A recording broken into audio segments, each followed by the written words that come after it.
193 حديث عن عقبة بن عامر مرفوعا.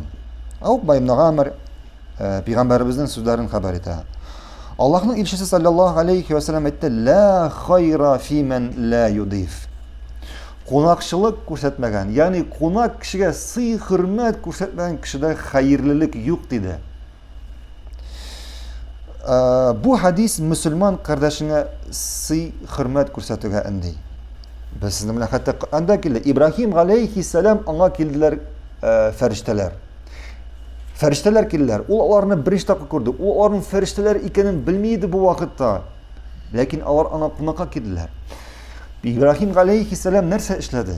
Ol chiqib semiz buzovni so'yib, ularga it azirlab, olib kelib qarshilarına qo'yib aytdi, "Belki asharsız."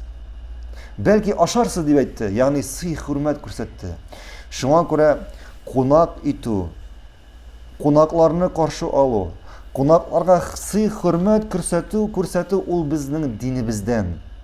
Ul bizning dinimizning adabi. Ham kishi shu amalan ishlaykan, shu dindan bo'lib, din uchun dindan ajr savob, Allohdan ajr savob umid etib, albatta ul onun uchun ajr savob olacak. Qizg'anishga qarshi kishilar bugun bu amaldan yiroqaydilar. Hatta avul yer aytmayinda shaharlar turunda.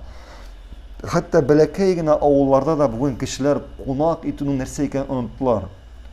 Ko'rshisine kirmay. Kunduz endi qopqalarini buklab qo'yar bir-birisiga kirmas uchun.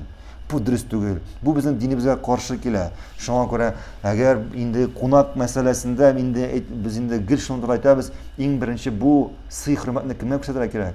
Albatta tug'anlaringga, ko'rshilariga, ham umuman musulmon qardoshingga, birovmi, ko'p kishi kelamanda, borisida sıy hurmat ko'rsatish qo'ldan kelgancha. Albatta endi qo'noq keldi deb kibitga borganda zo'r ajitlarga shumib anda uyingda bo'lmagan narsalar olu degan tugul. Lekin kishilar keldi ekan, uyingda bo'lgan eng yaxshi narsalarni ularga chiqarib beru bu bizning dinimizning adabi bo'lib turadi.